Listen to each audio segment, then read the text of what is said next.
So this is the second of my videos ranking the covers of songs by Genesis. If you are watching this, then you probably also watched part one, which is where I put all the really dreadful, unredeemable stuff that was all tied for last place, plus a cover by Disturbed, who honestly did a pretty good job with their version, but, I have a personal grudge against them that supplants my objective judgment. We're headed into round two now, which will be the stuff that does start to have some redeeming value. We're going to get right up to the point of, okay, before we stop. Round three, we'll start to get into some legitimately interesting stuff that I actually really enjoyed hearing. Quick review of the rules, if for some reason you didn't watch part one. Cutoff for eligibility here is 10,000 monthly listeners on Spotify. That's to make the task at least slightly manageable. And I am excluding re-recordings by former members, so no Steve Hackett, no Phil Collins' version of Behind the Lines, etc. First, we have a cover of Mama by a Finnish metal band called Taro, who apparently, I'd never heard of them before. They're apparently fairly obscure, other than being connected to Nightwish. Now, with any cover of Mama, the big question is going to be what you do with that big drum loop.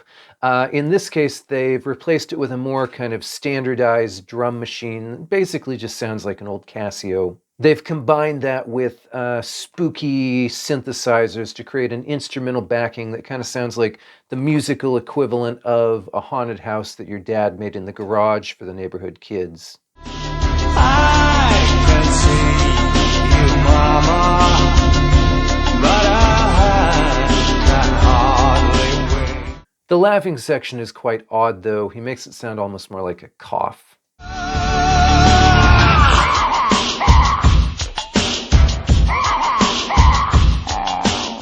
This isn't fantastic, but it does have kind of a low-budget charm that I appreciate.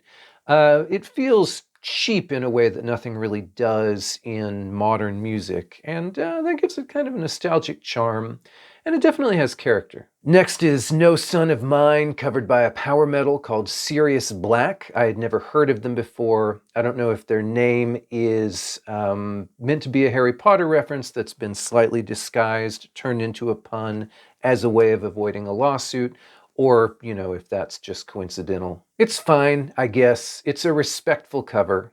The singer has pretty good range and power. His accent is kind of distracting. Beyond that, it's almost exactly like the original, except they've covered it with a bunch of, palm-muted, distorted power chords on the root note. Well, the key to my survival was never in much doubt.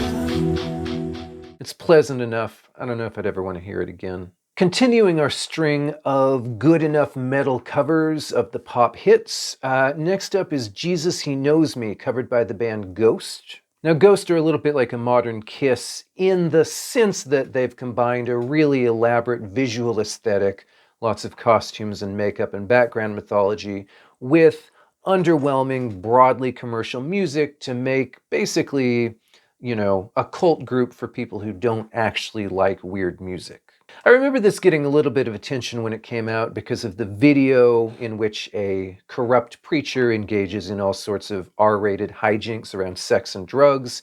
It's basically a more explicit version of the original video, which does make kind of an interesting pairing with the song itself, right?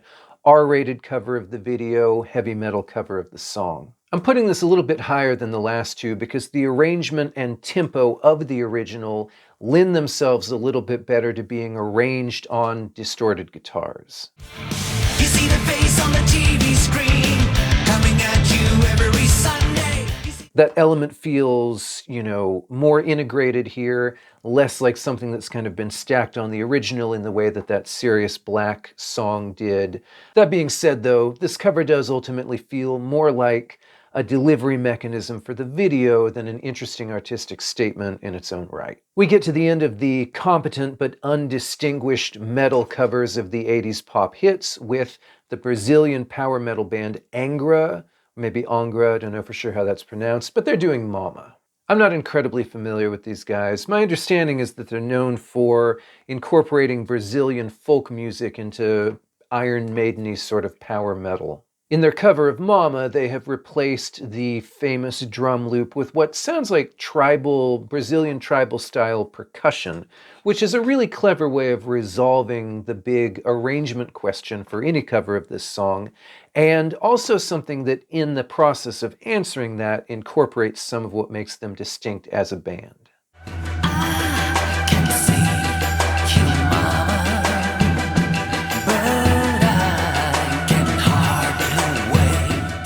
Vocally, this is probably the most impressive of the metal songs we've had so far, and, while this still isn't quite my kind of thing, I do appreciate it for having a distinctly original idea and for really getting all the elements pretty well in place.